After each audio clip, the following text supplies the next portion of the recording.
I've been using the CamRanger 2 as part of my professional photography workflow for over a year now, and this is an update with some thoughts that I have, some quirks that I've noticed, and if I would still use this. Hello, and welcome back, or welcome to the channel. My name is Finn Batchley. I'm a commercial photographer and all-around content creator. And wireless tethering is something that has made my life a lot easier, and it was something that I tried to find in order to make my life easier for a while. And if you're trying to find a wireless tethering solution, if you're tired of cables running to your laptop, then hopefully this video can help enlighten you. In full disclosure, this is a follow-up video to my initial thoughts having used the CamRanger for a little bit. Now having more experience and as requested, this is a follow-up video to my initial commentary on this device right here.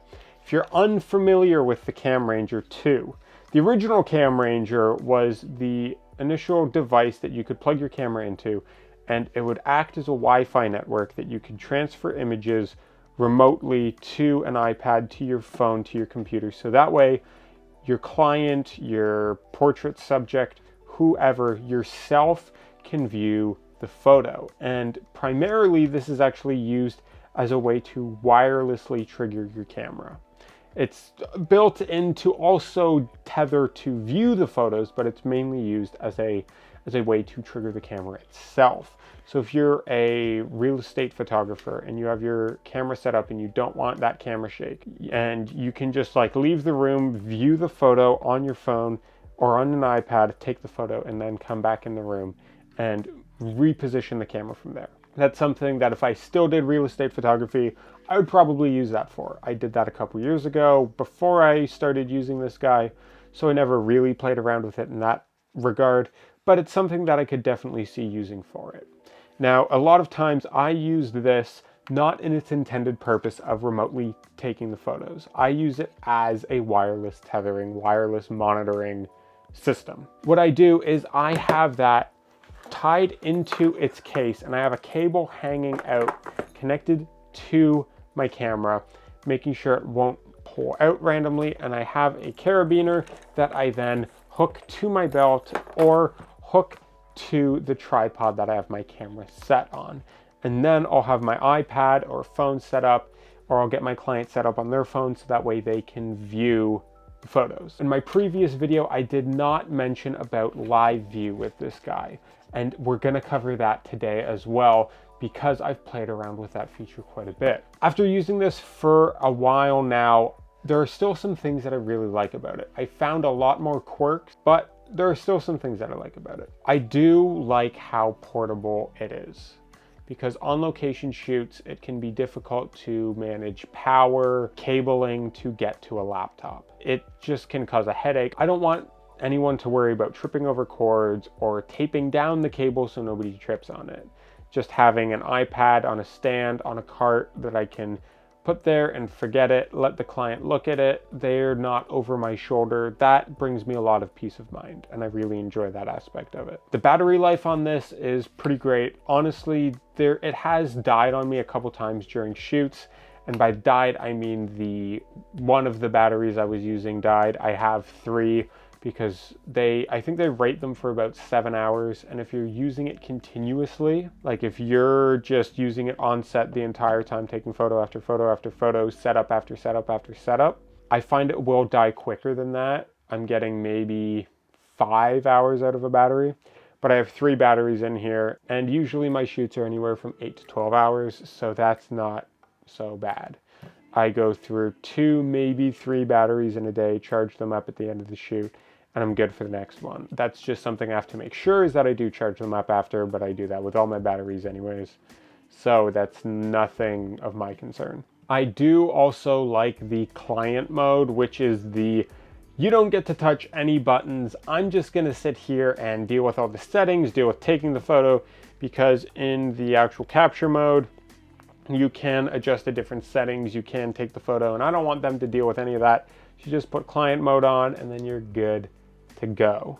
And quite honestly, the app is pretty user-friendly. The settings are pretty straightforward, and you can go through and figure out pretty much how to do things with it pretty easily, and it's It's easy to set up. You plug your camera in, you connect it, and you're pretty much good to go off the bat. And if you want to adjust any settings or anything like that, you can. I also do like how you can use the SD card as a backup. So even if your camera has one card slot, you can have a second backup tied to this guy as well, even though sometimes it can be a little slower transferring when it has that. I don't find the speeds are too slow to where anyone's complaining about it. They might take a second, but it's faster still than the client walking over my shoulder. I have to look and zoom in on the photo and make sure that everything's correct and everything.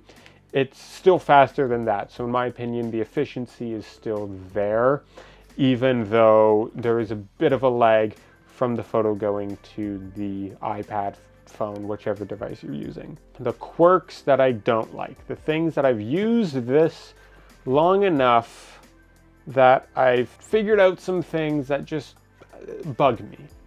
This is more than what I saw in the first video that I made. First thing is, if you're shooting really fast, you'll get a lot of error messages that come up on the screen. And this is just annoying. Actually, I'll have to look through the app and see if there's a way to disable these, because if there is, I'll make a note of it here and maybe a screen recording of doing so. If not, then it's not going to be in here. And that's a minor inconvenience. I would like it to not be there, but the fact that it's there isn't a deal breaker for me. It's just less than ideal. Now, live view. To turn on live view with the CamRanger 2, it's actually remarkably simple. You just have your camera connected, you go into the app, and on the controls there will be a little eyeball setting. You don't even have to go into the settings or anything. It's just by the capture button, you'll see like a movie recording, and then you'll see an eyeball, and you hit the eyeball, and that will be your live view. So you can view the actual live footage coming out of your camera. This can really be helpful if you're shooting video and you want to wirelessly monitor that. The feed that you're getting out of it is pretty clear and could work in some applications to monitor video. Now, where my complaint happens is when you're doing live view, it will lock the camera controls, for one thing. So you can't adjust the settings on the fly. You have to turn off live view from the app and then adjust the settings again. That's a bit of an annoyance. It is what it is. And you can toggle how long live view stays on or off. So you take a photo and then it goes back on after a certain length of time. That's fine. Now, this depends on how you plan on using this. Because the live view, if you're moving around your camera, there's a lag to it. There's a definite lag. And the video you get out of it, the feed, it's almost kind of like a jello-y movement. If you're panning the camera, it's not going to be a smooth pan. It's going to be like slow jello across it all. And that's partially because it's wireless, and I get that. If you're using this to try to monitor professional video, depends on the context. Because if you're using it for a corporate talking head style video, you pass it off to your client to see what it looks like, or say you're, wanting a monitor to see yourself when you're doing YouTube videos, that's fine. It'll work well for that. Even if you're using it for certain short films so you can see the shot, it will get the job done. It will also knock the battery down quicker than just taking photos and having those load in, because it is loading a live image the entire time and it takes more power to send that. If you're trying to use this to monitor video like on a film set to replicate the quality you get out of that, if you're trying to focus pull. Focus pulling is when you have a guy has a controller that is just doing the focus ring on your lens, sitting on a monitor, and they're making sure everything's supposed to be in focus. If you're using that to try and monitor it, it won't work, because the lag is enough that you will miss your focus points almost every time. It just, there's no conceivable way I can see it working, and it can end up hurting you more than it would help you. I know that's not the intended purpose of this, but if you're doing some short films, if you're doing some music videos, maybe you would try to get away with using this. like a Teradek system that wirelessly transmits video. This is what we use on some of the film sets that I work on. It's not going to be the same quality because it's not going to be that instant feed, so you will miss focus a lot. If you're just doing some corporate videos, stuff like that, it should work fine. And if you are going through and you want to see the live view of a photo before you take it for real estate or anything like that, that'll be fine. That'll actually work pretty well. But just if you're going to try to monitor video and actually control the focus, or if you're using like a mimic system, like on a movie or something, to try and like pan the camera a certain way, it's going to be a little too lagged where you'll end up messing up the shot. It's also worth noting that I've used this with different cameras, different cables, the whole bit. I've used the cables that came with the CamRanger. I've used the cables that came with the cameras.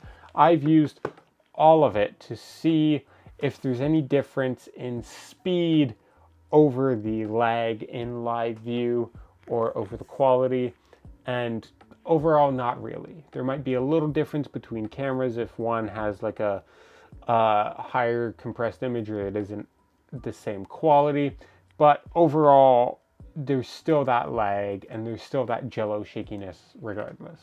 Now, live view out of the way, this is my biggest complaint that if it keeps happening might make me stop using it, because it's only happened once for me, but that was enough to drop a lot of concern. At the time, I wasn't saving photos to the SD card. I didn't have it set for that for this particular shoot. And the other shoot in question, I didn't have it set for that either. So it very much confused me when this started happening, because partway through a shoot, I'm tethering, I'm looking at the photos coming in, and suddenly I thought maybe it would be a glitch where at first there would be a different photo pop up and then it would switch over to the proper photo. But what ended up happening is I kept taking photos and different photos would show up. Photos from a different shoot, photos from a different day, photos from a shoot that wasn't on the same memory card that I had in the camera. And that's a problem. I'm talking, you're taking photos, you've got a model, you've got the whole thing set up, and suddenly a shoot that you did months ago, those photos start coming in, but with the new file names. You're going through and it doesn't make sense. And you look at the back of the camera and the photos you're actually capturing there are being recorded. They're just not being transmitted to any of the devices. And immediately I thought, what is going on? Like, how does this happen? So you reboot everything, turn off the camera, turn off the iPad, turn off the device, the CamRanger, turn it all back on, and then it starts working again properly. But it's only happened the once, and it hasn't happened again, and I've tried to have it happen again, and I don't know how it happened. I looked it up. I didn't find anything about it happening. Ultimately, I'm confused. I don't know why, how. Very weird glitch. And if it keeps happening, for one, I'll comment and let you know. But for two, if it keeps happening, I'll have to probably go back to more just tethering right into a laptop. Interrupting shoots like that to reboot everything, it disrupts the flow of everything, and I'm not a fan of it, and everyone gets confused, and that's not what we want here. I did some extra digging on this and found out that the app actually has a cache that it creates of past photos that you've taken. And if you go through and clear that cache, the chances of this happening are a lot less because there's no cache for it to reference to bring those past photos from. Definitely a weird glitch, definitely don't want it happening, but you can decrease your chances of this by just clearing that cache every so often between shoots or whenever is most convenient for you. Hope this helps you because it certainly is going to help me. My verdict after all that, what do I think about the CamRanger 2? On a long-term usage, would I still use it? The short answer is yes. Am I going to use it exclusively for all my tethering? No. For a period of time I did. But I think I'm going to have more laptop usage wherever I can. If the workflow of using a laptop isn't too encumbered by the location that we're in, chances are I'll go that route. But if it's a more complicated location or something where I can just pass off an iPad set and forget it, then that's what I'll do. But it's something I'll be more selective of of when I bring it out and when I don't. But overall, I think for mobile tethering on the go, it's still the best option that I've found. And if you guys know of any other options that you've tried, let me know down in the comments below. I'm always down to try out some new things, give it a review after a while, and tell you guys my honest thoughts. And these are my honest thoughts on the CamRanger 2. Not at all sponsored, just an honest to God review after using it for a long time. So I hope you found this video informative, and I hope it helped you narrow down your selection if you're trying to find a wireless tethering solution, or you just like weird camera tech. And with all that said, subscribe if you haven't already, hit the button to be notified for all future videos, work hard, rest often, and as always, I will see you on the next one.